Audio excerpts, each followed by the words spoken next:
So you're interested in iron as a material for your gate or fence. That's a great material, but is it right for you? Let's take a look and find out together.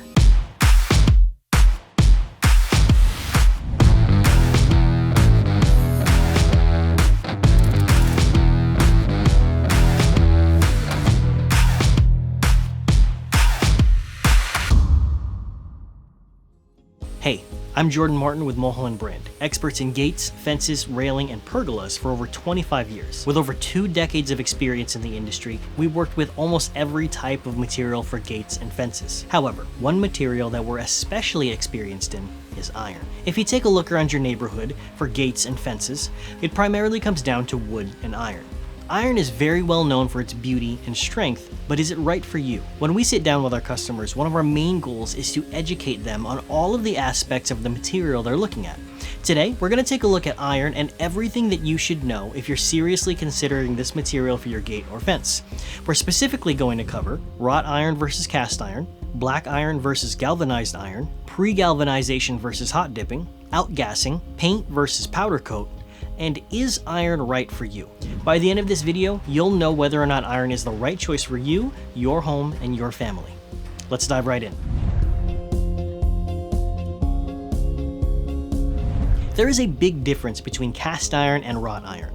Cast iron is made by pouring molten iron into a cast and letting it cool. Wrought iron is made by heating iron and working it with tools dozens of times over to reach its final form. Cast iron is cheaper to manufacture than wrought iron because it requires less work. The art of working iron to create a custom design for your home is what makes it more expensive. The issue that occurs in some cases is that cast iron can be disguised by casting it in a design that looks like wrought iron and painting it black. So how does this affect you?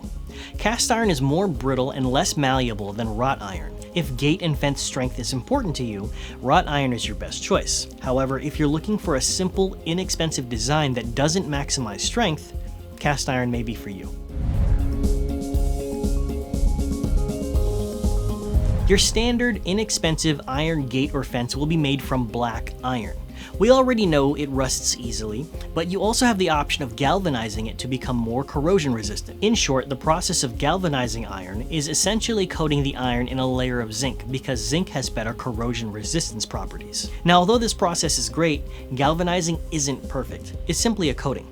A deep scratch or hole in your coating exposes the original iron and can compromise your entire installation from the inside out. If you choose to galvanize your iron, the price jumps up significantly because the fence can't be welded on your property anymore. The entire process of assembly, welding, and galvanizing has to happen before it even reaches your property. The process of submerging an entire gate or fence in molten zinc is called hot dipping or deep galvanization. This also requires a facility that can perform this process, and not every facility has the equipment to do this. It's important to understand the difference between pre-galvanized and hot dipped. Recently, the industry has streamlined the process to pre-galvanized materials.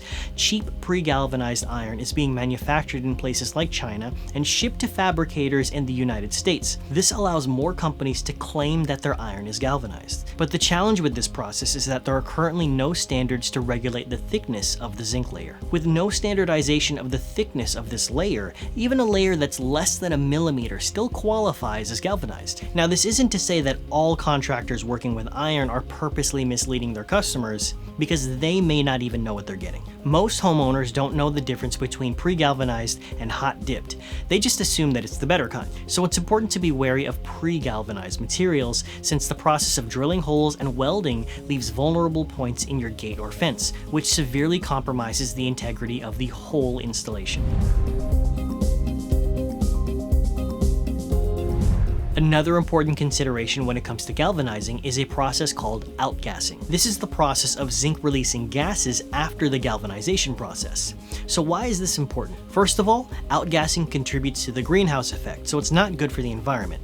It also produces toxic fumes during the application process. This requires more energy due to the increased ventilation. Second, if you choose to add a coat of paint, spray paint, or even powder coat, outgassing affects the coat's long-term ability to bond to your installation, making the protection aspect of your coat pointless. The right way to paint a galvanized fence is to wait for all of the outgassing to occur for a proper bond. Now, it can take approximately 2 to 3 years for most of the gases to escape.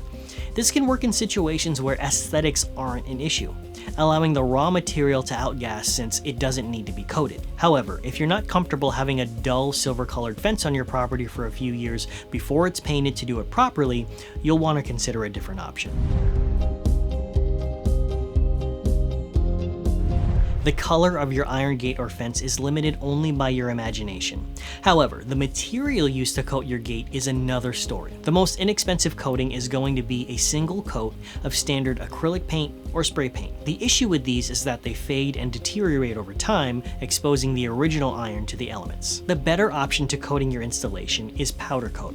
Now, although it's more expensive, the coating is better because it's essentially baked onto the surface of the metal. Powder coating requires special equipment to apply. It's a longer lasting, more durable coating, and it resists chipping and scratching better than cheaper solutions. In addition to knowing what type of coating, it's important to know how many layers will be applied. This maximizes the durability of your coating to ensure the longevity of your installation. Naturally, more coats will cost more money.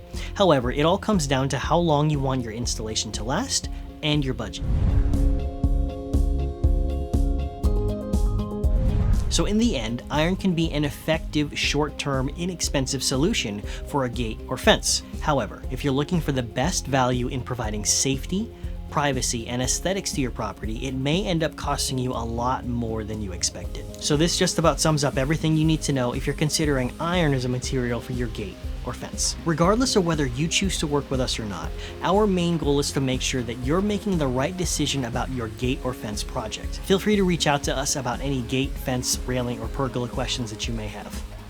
We'll see you in the next video.